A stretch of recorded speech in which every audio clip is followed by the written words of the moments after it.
আসসালামু আলাইকুম guys, welcome back to my channel. চলুন আজকে আরেকটা চিকেনের স্পাইসি রেসিপি দেখে আসি। এখানে আমি বুকের মাংস নিয়ে নিয়েছি, 2 টুকরা নিয়েছি আর 2 টুকরা 4 ফালি করে নিয়েছি। নিয়ে বুকের অংশটুকু একটু চাকু দিয়ে চিড়ে চিড়ে নিয়েছি, যাতে তাড়াতাড়ি সিদ্ধ হয়ে যায় বা আর মশলা টশলা ঢুকে যায় ভালো করে। আমি এখানে জিরা আর রসুন বেটে নিয়েছি, আর এখানে দিয়ে দিব মরিচ গুঁড়া আর হলুদ গুঁড়া আর পরিমাণ মতো লবণটা দিয়ে সুন্দর করে মাখিয়ে নিব। আর এখানে 1 টেবিল চামচ মতো তেল দেওয়া ছিল, ওটা দেখানো হয়নি। আর দিয়ে দিচ্ছি ধনিয়ার গুঁড়া, 1/2 চা চামচ আদার গুঁড়া দিয়ে দিয়েছি, আর 1 পিস লেবু দিয়ে দিয়েছি। লেবুটা চিপে দেওয়ার পরে সুন্দর করে মাখিয়ে নিব। এটা ভালোভাবে মাখানোর পরে 10 মিনিট রেস্টে রেখে দিতে হবে, 10 মিনিট কি 15 মিনিট। এটা রেস্টে রেখে দেওয়ার পরে আমি ফ্রাই প্যানে পরিমাণ মতো তেল দিয়ে দিব। আর হ্যাঁ, এটা কিন্তু আপনারা অবশ্যই বাসায় ট্রাই করবেন। এটা কিন্তু মানে খুব তাড়াতাড়ির একটা খাবার, যে কোনো বাচ্চাদের কিন্তু এটা তাড়াতাড়ি করে দিতে পারেন। আবার মেহমান আসলেও কিন্তু হাতে যদি টাইম না থাকে, এটা কিন্তু 10-15 মিনিটেই করে দেওয়া সম্ভব। যদি ম্যারিনেট করে নাও রাখতে পারেন, এটা এইভাবে তাড়াতাড়ি একদম রেডি করে দেওয়া সম্ভব, যেভাবে হোক। রেসিপিটি দেখতে থাকুন, দেখলে বুঝতে পারবেন কিভাবে করেছি। ফিরে এলাম 20 মিনিট পরে।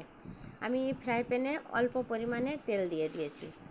তেলটা দেওয়ার পরে এটা সুন্দর করে এপিট ওপিট মানে পুরো ভাজে মানে সিদ্ধই করে নিব।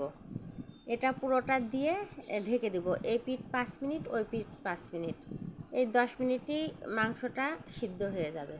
কারণ একদম পাতলা করে কেটে কেটে দেওয়া আছে তো, 10 মিনিট কি 12 মিনিট লাগবে, আপনাদের মানে কম বেশি লাগতেই পারে।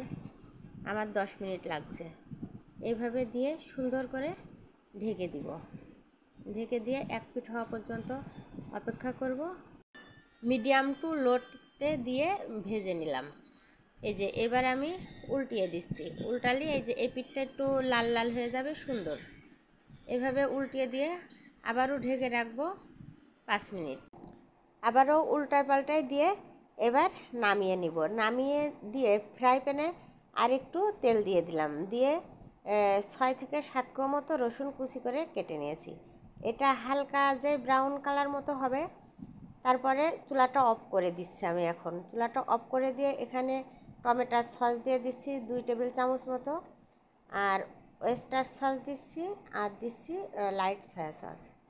এগুলো দিয়ে এবার একটু পানি দিয়ে দিব।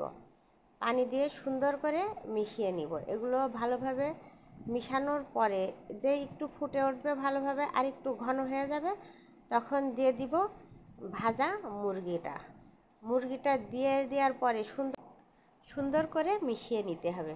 মিশানোর পরে নামানোর আগে দিয়ে দিব 1 টেবিল চামচ ঘিটা দিয়ে নাড়াচাড়া করে নামিয়ে নিব। আমার হয়ে গেল সুস্বাদু মজাদার স্পাইসি চিকেন। আমার রেসিপিটি যদি ভালো লেগে থাকে, প্লিজ ইউটিউব চ্যানেল থেকে যারা দেখবেন সাবস্ক্রাইব করে পাশে থাকবেন। ফেসবুক পেজটি লাইক, ফলো আর শেয়ার করবেন। আল্লাহ হাফেজ।